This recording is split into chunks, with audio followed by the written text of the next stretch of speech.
The Earth is more unstable now. It wobbles more than it used to. The atmosphere is speeding up and the Earth is slowing down. The Earth's core is getting hotter. The magnetic north is changing. The sun is more active and older than we once thought. Everything is more unpredictable, and humans seem always willing to push things to the limit.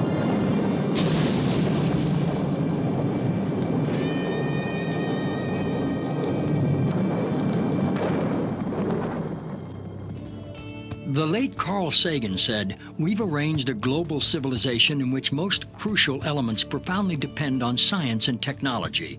We've also arranged things so that almost no one understands science or technology. We might get away with it for a while, but sooner or later, this combustible mixture of ignorance and power is going to blow up in our faces."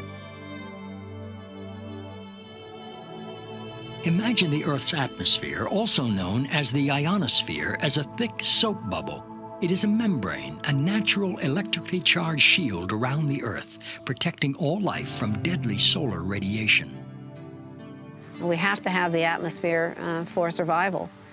I don't think we should do anything to damage it. Without the ionosphere, I'd be fried, you'd be fried, all life on Earth would be fried.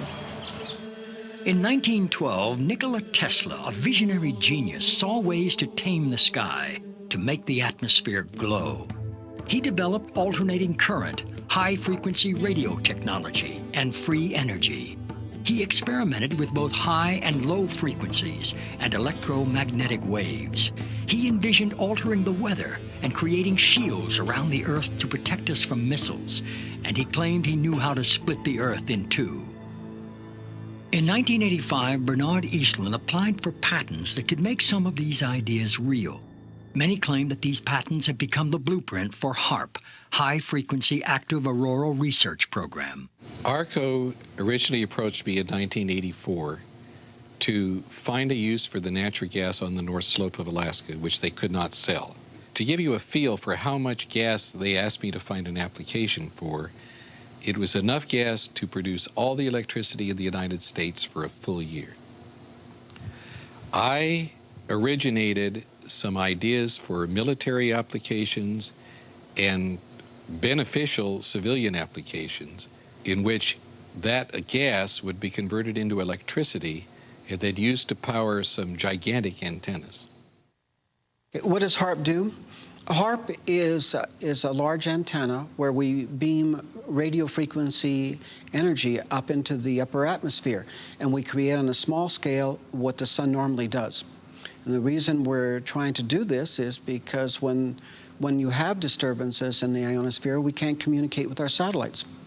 HAARP began with a congressional insertion in the appropriations bill of fiscal year 1990. In essence, Congress directed the Defense Department to explore the potential for using the auroral regions for improving communications and navigation and surveillance. From there, the assignment came that the Navy and the Air Force were to manage the program. It is people from those two organizations that have worked together for the past 7 years. Applications discussed in the patents included destroying missiles. Communications control and disruption were included. There were some other ideas both to possibly modify weather and finally to lift a portion of the upper atmosphere further out into space where hopefully it would be able to deflect missile trajectories. What we do by beaming up radio frequency up into the ionosphere, that radio frequency, when it hits molecules of atmosphere, it tends to make the subatomic particles inside move faster, and that increases their temperature. So you can bring their temperature up to 1,600 degrees or so, which is normally what the sun does to those particles at that atmosphere. The ionosphere of the Earth has got enormous amount of energy. There are 8,000 thunderstorms going on all over the Earth at any given moment. There are millions of amperes of electricity pouring to the Earth from lightning strikes, and HAARP could create a trigger effect. In 1983, I did radiotomography with 30 watts, looking for oil in the ground. I found 26 oil wells over a 9-state area, and 100% of the time was accurate with just 30 watts of power beaming straight into solid rock. HAARP uses 1 billion watts beamed straight into the ionosphere for experiments. Picture these strings on the piano as layers of the Earth. Each one has its own frequency. What we used to do is beam radio waves into the ground, and it would vibrate any strings that were present in the ground. We might get a sound back like, and we'd say, that's natural gas. We might get a sound back like, and we'd say that's crude oil. We were able to identify each frequency. We accomplished this with just 30 watts of radio power. If you do this with 2 billion watts, the vibrations are so violent that the entire piano would shake. In fact, the whole house would shake. In fact, the vibrations could be so severe underground that could even cause an earthquake. While we feel that HAARP is a unique facility, it's not the only one like it in the world. HAARP has some capabilities that we feel are better than some of the others. You can change the frequencies. You can shift the beam so that you can move it from one part of the ionosphere to another, and it has quite a bit more power than some of the other facilities throughout the world that are doing the same kinds of research. I chose what's called a phased array antenna for the patents because it can be aimed. Picture holding your microwave oven in your hands with the door open. Then you can move it around and send those microwaves different directions. And for these applications where I wanted precise control of where the power was, I felt that was the best type of antenna to use. And that is the kind that HAARP has built. What we can do with an antenna is change the portion of the sky into which we insert the energy. HAARP can create some of the effects that the sun creates that are similar to the aurora borealis. HAARP can paint designs in the sky, if you will. You know, it can take the beam and move it in any pattern that the scientist who's doing an experiment might want to do. What I'm holding in my hands is an electrodeless lamp. In it, I have a low atmosphere gas, somewhat similar to the atmosphere above the Earth. I'm now going to put this in the microwave oven, which will irradiate it with about 1 watt per square centimeter. You know, you put 1 watt out and you've got the fields necessary to break down the air, or whatever happens. And you see all of the motion of the plasma. That's typical of what will happen at high altitude, where the ionosphere gets irradiated with these big beams. That was 1 watt per centimeter. HAARP focuses 3.6 million watts and squeezes it into a billion-watt or gigawatt beam. We're squeezing the megawatts into a narrow beam. Then in a very tiny area, you can create what's it called, an effective gigawatt. Is HAARP safe? Yes, HAARP is safe. The Earth is a web of interconnections. How do we know what we're doing when we blast the upper atmosphere with a huge amount of energy? It takes a tiny, tiny amount of energy to release a huge amount of energy.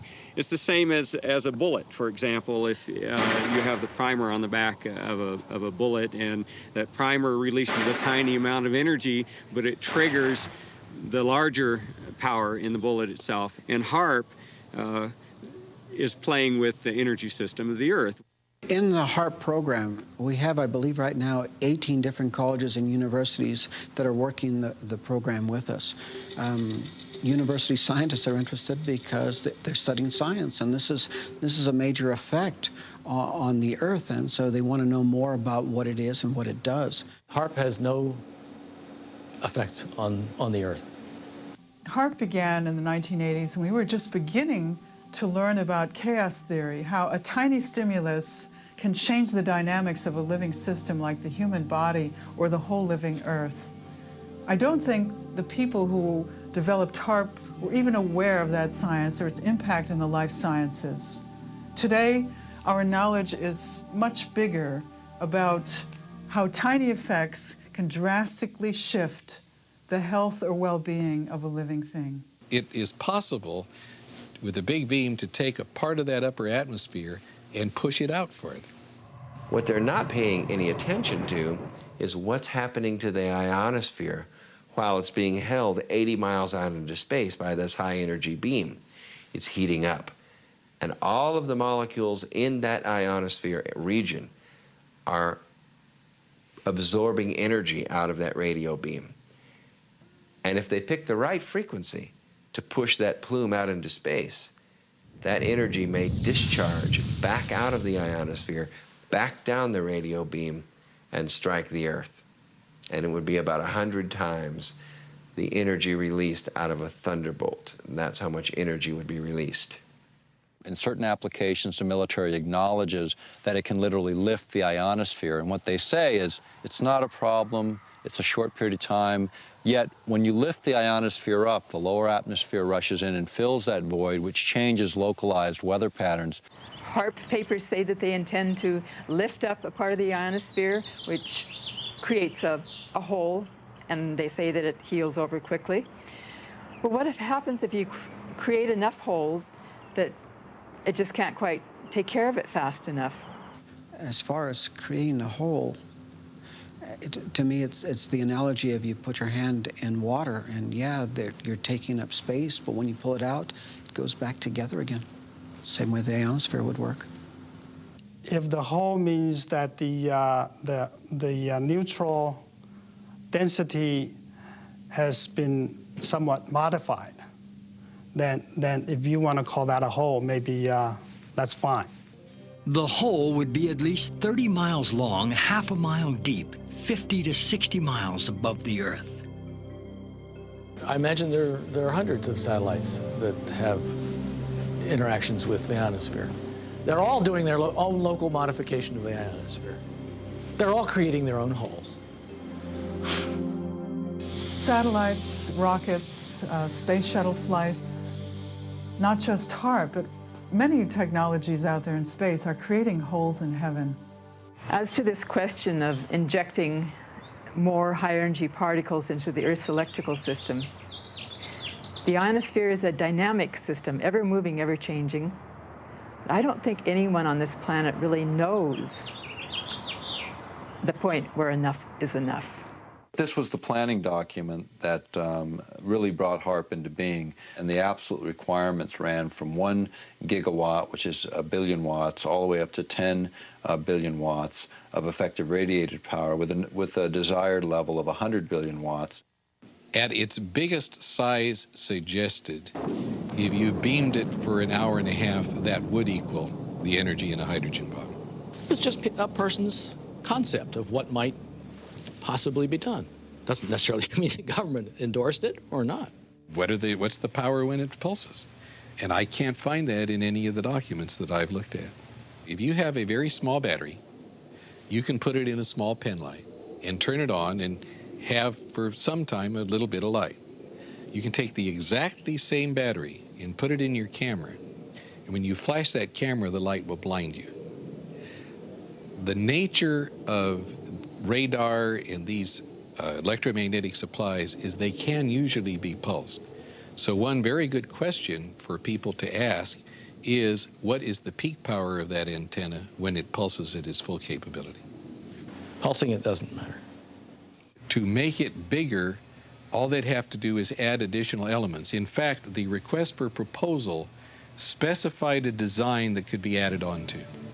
The first module is what's called a developmental prototype, and that's 48 antennas in a 6x8 array. What you're looking at is the HAARP site in Alaska, or at least about 1/5 of the HAARP site. When this is completed, you'll see about 180 of these poles. Together, those 180 poles make up one single antenna, designed along with these cross members and a wire mesh here to send all the information, all the radio frequency energy that is generated by these trailers up into the ionosphere. As they acknowledge in their papers when they say, we don't know what'll happen when we push it to the next level of effects. The military record explains it as phase 1 of a multi-phase project. It's going to get bigger, it's going to continue, and that's again why we're concerned. There's always a limit to everything, although we don't know exactly where that limit is. We are surrounded and bombarded by millions of megawatts of natural energy because the sun blows a solar wind which crashes towards the Earth. Since the Earth is a giant magnet, the magnetic field called the magnetosphere protects us. HAARP's original patents were designed to distort or alter the magnetosphere. It's interesting to compare humans and the Earth. The Earth has a magnetic field. Humans actually generate a magnetic field too, especially in our hearts and brains. Every cell in our body has a powerful magnetic substance called magnetite, which responds sensitively to magnetic fields in our environment. If HAARP is altering the magnetosphere, which is the magnetic field of the Earth and all around it, surely this will have an effect on our health and on our physiology. HAARP's combined antennae generate a focused billion-watt high-frequency radio beam, which penetrates the lower ionosphere and interacts with the currents of the auroral electrojet. During this modification, this pulsing beam stimulates the ionosphere, creating ELF waves which can move great distances through the lower atmosphere and penetrate into the Earth to find missile silos, underground tunnels, and communicate with hidden submarines. There's a current flowing through here called the auroral electrojet. You deposit energy in there, you're changing the medium, okay, and you're changing the current, and you're generating ELF and VLF waves. In simple terms, the electrojet is a river of electricity high above us. And a paper that I've read recently adds to the indications that they intend to cause it to dip down closer to the Earth so it can be tapped for a huge electrical power generating station, which is insanity because they don't know what they're dealing with. They're dealing with the planet's electrical system.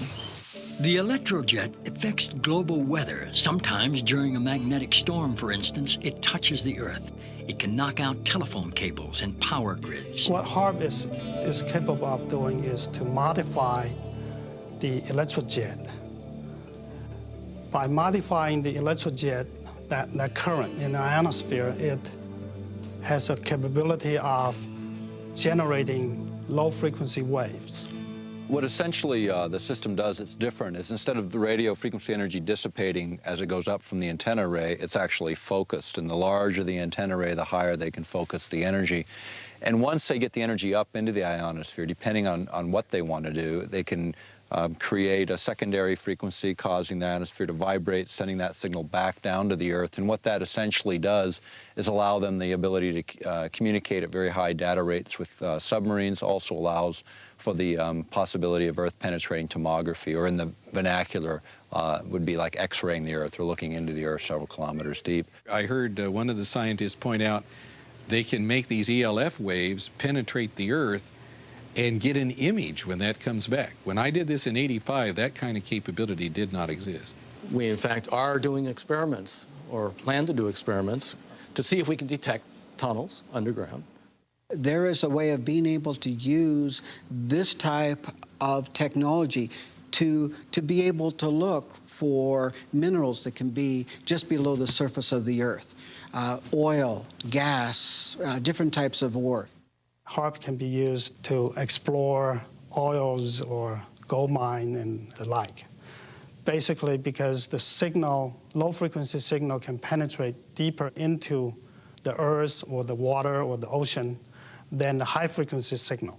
But this same kind of signals in the same frequency range, can affect human mood. The human brain operates on very low frequencies. For example, when we're thinking, actively, we're generating about 13, 14 cycles per second. When we're meditating, we're generating 8 cycles per second. And when we're asleep, the brain waves are running at about 4 cycles per second. And HAARP is capable of generating all of these frequencies. These kinds of signals can control the human brain. And if you can control these frequencies and multiples of these frequencies and various combinations, you can control all kinds of emotions. You can generate happiness, you could generate sadness, you can generate any mood you want. We are immersed in ELF waves. And those, as far as I know, maybe they are affecting us, but But these waves are minuscule compared to those. You know, the issue of ELF, extremely low frequencies affecting mental states of individuals, is not new. It goes back to Yale University and the work of Jose Delgado, which is well recognized in the literature. He started first using implants in the brain. He then used radio frequency with implants, and eventually he found that energy at 1/50th of what the Earth naturally produces could, in fact, in certain frequency ranges, trigger huge mood swings. I know the physical effect, but not the biological effect. It's a different area. I was considered a child prodigy in electronics. My entire life has been devoted to the study of the effects of electromagnetic energies on the human mind. When I was 13 years old, I invented a device that transmits sound to the human brain using electromagnetic waves. So this is my field. I've been studying this field for over 40 years. And HAARP scares me because I know what it can do. I know that HAARP can be used to control the human mind. I'm not sure that the people involved with HAARP are aware that humans are made up of energy, that the energy fields of Earth and humans are closely aligned. I don't even understand what you mean by energy. Humans are made up of energy. What does that mean? Humans are like balls of energy. We're made up of electricity and magnetic energy, just like the Earth. Are humans made up of energy? Well, what do they say? We're 90% water, but the rest of it is an electrochemical, and that's a form of energy, yes. All living things are exquisitely sensitive to some of the lowest levels of energy. We just couldn't imagine this. And it's been the subject of hot debate. How can life be so sensitive to the tiniest amounts of energy? But because this is how we are bioregulated, by virtue of tiny energy transactions within our body and also coming from the Earth, this is indeed the case. There are many different electromagnetic projects and technologies out there that are affecting our health today. This document from Maxwell Air Force Base lays out the use of electromagnetic weapons technologies for debilitating human beings.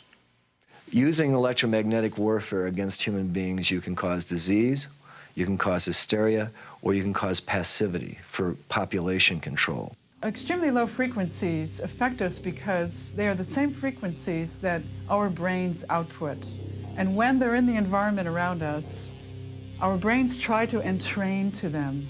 So our brains try to mimic those signals. And if those signals are not good ones for our behavior, then we can fall apart. We can behave differently, we could get sick, we could feel very stressed and not know why. Once in a while when you have a power outage, most people can identify the fact that they have a release of tension. The minute the electricity goes out, they feel an inner relaxation, a tension release, and when the power goes back on, the tension returns. So this is something that most of us can feel. Everyone has a certain sensitivity to electromagnetic waves. It's just that some people are more sensitive than others. The symptoms that I discovered in my research caused by electromagnetic frequencies are anxiety, depression, diarrhea, dizziness, extreme fatigue, headaches, lightheadedness, mood swings, nausea, nighttime increase in urination, pulse rate, a sudden increase, shortness of breath, tingling, prickling feeling of the skin, vertigo, nosebleeds, blood pressure increase, and body tremors. You can also cause cancer. You can disrupt the genetic structure of our cells. You can cause long-term damage in terms of mutagenic damage over generations, or you can cause very short-term damage, and you can actually cause somebody to just have their cells fall apart and hemorrhage to death. I found from people who were writing me and calling me from all over the country that they were suffering from either one or all of these same symptoms, and every single one of them lived close by to a transmitter. You know this from HAARP to GWIN to these towers that are all over the United States now. GWEN stands for Ground Wave Emergency Network. In nuclear attack, the ionosphere would be essentially destroyed by air bursts of nuclear weapons, and there wouldn't be any reflection, and all communication links would go out. It was thought of as an emergency backup communication link in case of nuclear attack. the weapons technologies are changing so dramatically at this particular time. It'd be like equating introduction of gunpowder to the West or the beginning of the atomic age earlier this century. And that's what's happening with electromagnetic weapons technologies today. The Air Force Phillips Laboratory is the Air Force's primary laboratory for doing space research, and that involves things like HAARP, studying the ionosphere. Anything the Air Force needs for space, we look into, and that includes weapons for space application, one of which is developing plasma toroids, projectiles made of plasma, essentially the atmosphere of stars, being able to harness that energy and to be able to fire it at a target. We have a device called Shiva. Shiva is a large capacitor bank. Capacitors store electrical energy. And then in a very short time, we release that energy. In about 100 millionths of a second, we will release the same amount of energy as the entire U.S. electrical production for that same instant in time, where the electrons rip from their orbits and you have a soupy gaseous mixture, thousands of degrees hot. Potentially a very serious weapon. Electromagnetic warfare can also be used in coordination with ionospheric warfare. After I had actually left the program in 1987, one of the last communications I had with ARCO indicated that there had been a contract awarded for ionospheric warfare studies. I have not heard of ionospheric warfare. I don't even know what the term means. In other words, using the ionosphere as an amplifier and as a broadcast medium. What we're actually doing with the ionosphere at that point is we're not just reflecting a signal, we are amplifying the signal. We are causing it to become much, much more intense, hundreds of thousands of times more intense than it would have been otherwise. We're broadcasting that signature over a large area of the Earth. HAARP says it's not producing a weapon. HAARP cannot be used as a weapon. Some of our critics have argued that HAARP is only the beginning and could be a major weapon system. That just isn't true. What HAARP is basically a ground-based Star Wars weapon technology. I'm the Attorney General and Environmental Program Manager for the Upper Cook Inlet Environmental Protection Consortium. And we've been working on HAARP for many years. And they've located HAARP at Gakona because of the magnetosphere is closest to the surface of the Earth. And they need that magnetic pole to do their shots into the ionosphere and stratosphere. With HAARP and however long it's been on the drawing board, the people here haven't known about it that long. And it changed from one thing to another. And what a lot of people are not aware of is it's ground-based Star Wars technology. And the United States Congress has said that they quit funding Star Wars. So they call it everything else but Star Wars to get it funded. I just don't know whether it's an outgrowth of Star Wars. The application described in the 1991 patent would be such that if anybody were to fire a missile from any direction, anywhere, to another point on Earth, it would intersect this relativistic layer and be basically exploded. I've never been asked whether this is an outgrowth of Star Wars or not. As a scientist, you do like to be recognized for things you've done.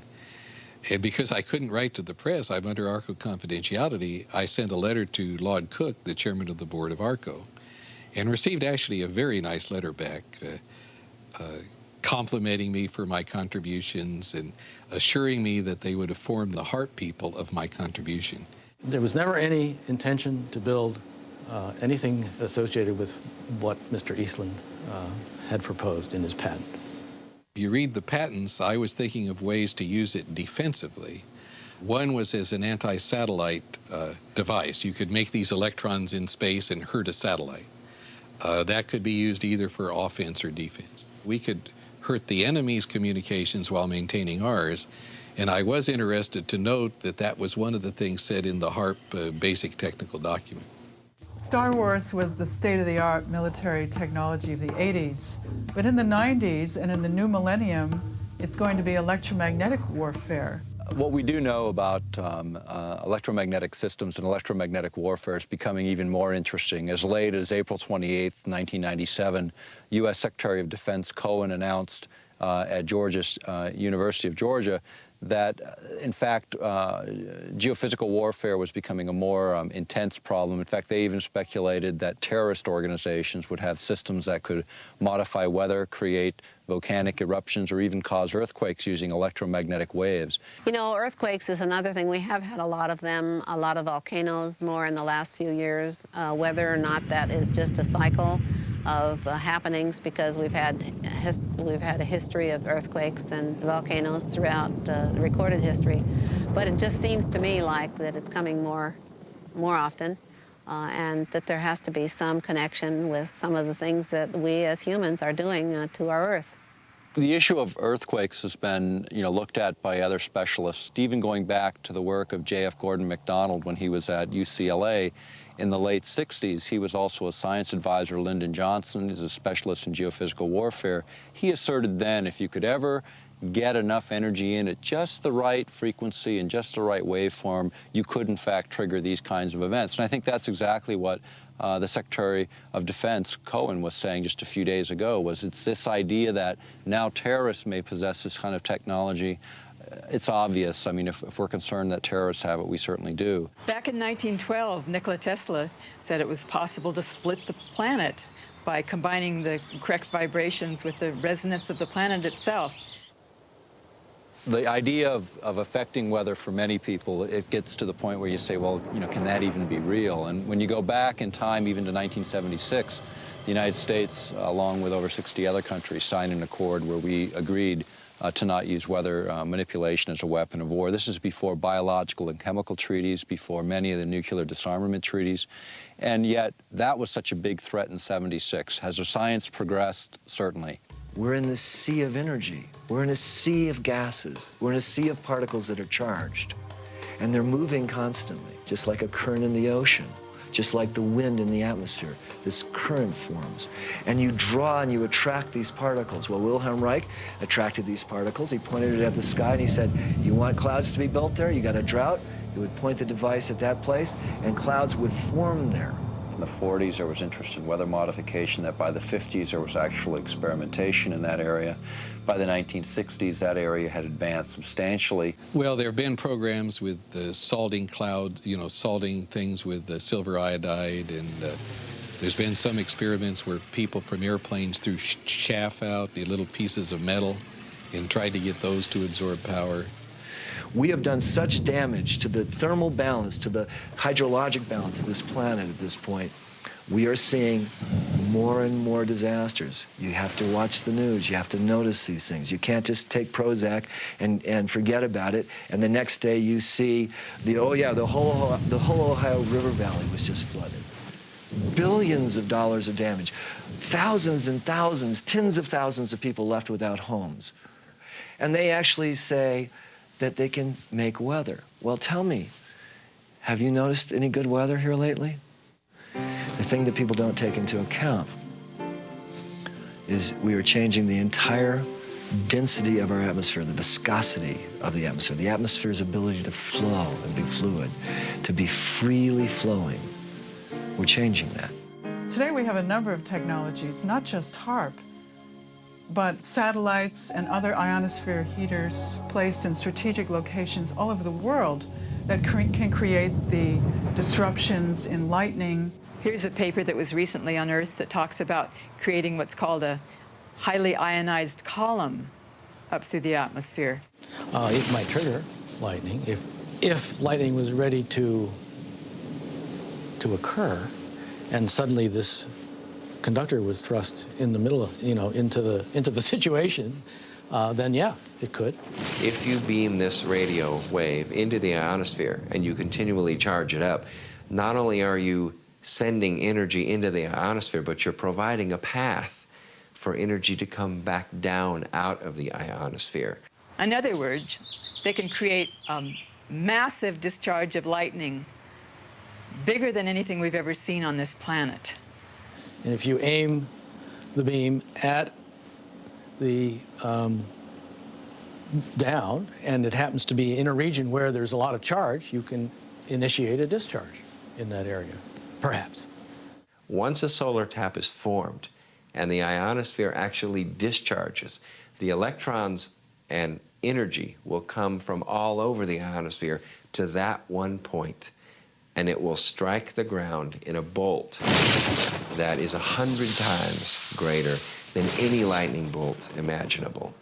And it will not just strike one time, it will strike 30 to 40 times a second until there are not any longer electrons or energy to flow from the ionosphere through that tap to ground. But when it strikes the ground, it will vaporize the ground, the water, or whatever it happens to hit, kind of like 3 or 4 Mount St. Helens volcanoes going off each second that bolt discharges. Now, admittedly, that's kind of far-fetched, but whenever you're doing experimentation and you're taking risks with large amounts of energy, you must responsibly look at the worst-case scenario, and that could be the worst-case scenario. Well, you know, everyone has to remember that the Earth is a living organism, a lot of living organisms, and things change. To not change is dead. And I believe that we are all electrically connected, and so when you start playing around with electricity, you're going to affect everything. And so I think we need to be very careful as to what we do, especially affecting humans, animals, and other life forms. Well, animals and birds are incredibly sensitive to electromagnetic energies. HAARP will not affect animals or birds. That's in the environmental impact statement. What I've heard about HAARP is that it can punch a hole through the atmosphere if they wanted to, and that it could disturb the migratory bird pattern. It'll mess with like traditional village life who depend on the birds for their food and everything. They shouldn't even build the machine if they don't know what it can do, because what if they just totally destroy the Earth with this HAARP machine? What are they going to think then? I think the biggest thing that scares me is that they don't know what they're doing. They're just trying it out. We don't know the results, and that's why we experiment. When people say they've never done this before, there's a lot of experiments that haven't been done. That doesn't mean we should get up and do them. I mean, none of us have put a gun to our head just to see what would happen either. Every scientific experiment involves surprises of that sort, and some of them very much alter what the purposes had been at the outset. I don't think it needs examples because it's such a commonplace phenomenon. That ghostly shading on the bridge walk is the only remaining evidence of what was once a man. The bomb blast consumed his body entirely, but cast his imprint on the stones where he stood to meet his fate. The bomb will not start a chain reaction in the water, converting it all to gas and letting all the ships on all the oceans drop down to the bottom. It will not blow out the bottom of the sea and let all the water run down the hole. It will not destroy gravity. I am not an atomic playboy. Will you tell them that the United States government now wants to turn this great destructive force into something good for mankind, and that this experiments here at Bikini are the first step in that direction? We attended at Bikini the Mike shot, which was the first fusion bomb. And the manufacturers of the bomb thought it would be about 7 megatons equivalent of explosive power. It turned out to be 15.4 megatons of explosive power.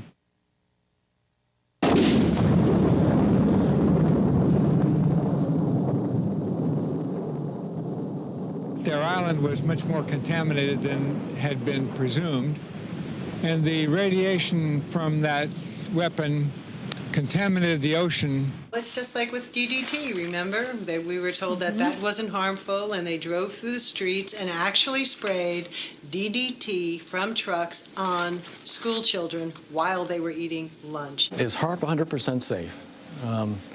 I don't think I would categorize any radio transmitting system as 100% safe. We have made it as safe as we can. We have followed all the standards. that are applicable. There are no standards because we have no intimate knowledge of how Earth and life work together. Many times we've experimented on various different things and that it didn't turn out the way we expected it to. It can get as big as what's been determined to be safe in the environmental impact statement. It can't go any bigger than that. The environmental impact statement was funded by the Air Force and the Navy, the people that are running the program. When you look at the Earth itself, you think about the Earth and how it releases energy naturally. You can look at earthquakes, and what we know about them over 30 years is they're increasing in depth, frequency, and magnitude. You can look at weather patterns, and what everyone knows, at least in this country and most of the world now, is weather patterns are going through dramatic shifts that are blamed on any number of factors.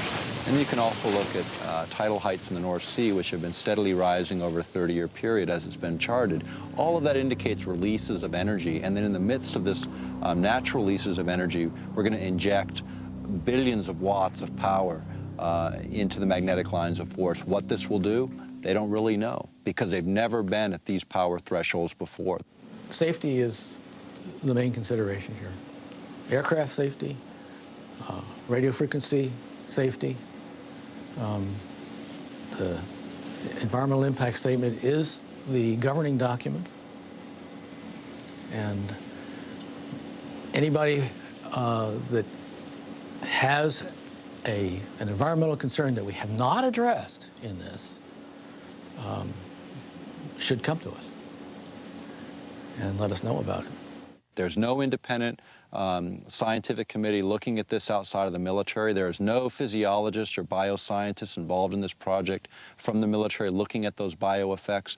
We think it's a narrowly focused program in the sense that the bulk of it is military-driven. That's what's driving the budgets, and that's what's driving the program. The military research is one line of work, and I would say the medical research is another line of work, and for most part, these two groups are not talking to one another. There are a number of scientists like myself who are concerned about this, who are in fear of what HAARP could do to the planet. Not only mind control, but weather changes, possible earth changes, earthquakes, things like that.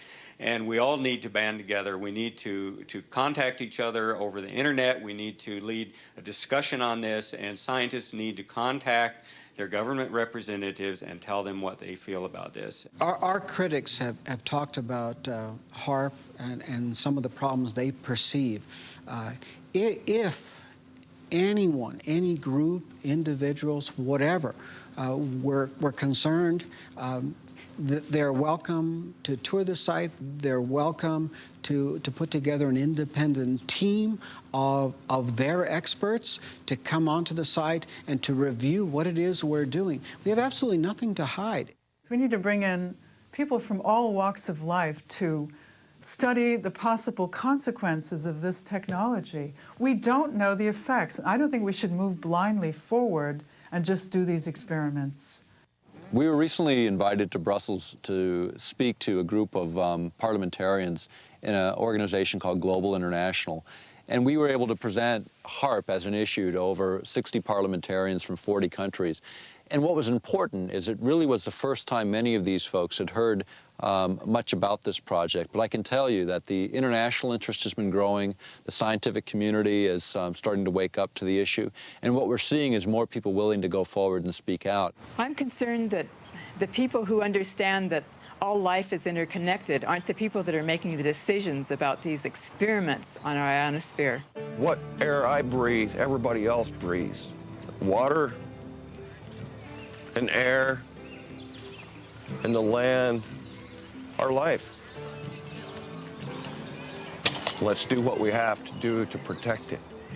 As living systems, we're open systems, and we can't draw the line between where our boundary stops and where the boundary of the non-living domain begins. The Earth is a living organism. It's not something that's really outside of us. It's really an intimate part of who we are. And when we destroy it, we destroy ourselves. I have always asked that if anybody has a problem, come and let us see what the problem is. And if it's something we haven't addressed that we should have, of course we'll address it. The problem with government and the people right now is that people don't trust the government, and they have good cause not to, because so many times over the years they've not told them the truth. Well, the planet's electrical system is not there for us to exploit for Department of Defense purposes. It's there as a part of a whole beautiful, harmonious, interconnected system that supports all life on this planet. And we don't know everything that there is to know about it. It's not up to me to determine that it is or is not a valid expenditure of taxpayers' funds. It's not my call. And if Congress gives us the funds, evidently they believe it's worthwhile. I'm told to do this, and we are doing it. Those people who are in government, they tell me a lot of times that they're just following orders. My response is, so was Heinrich Himmler. He was just following orders.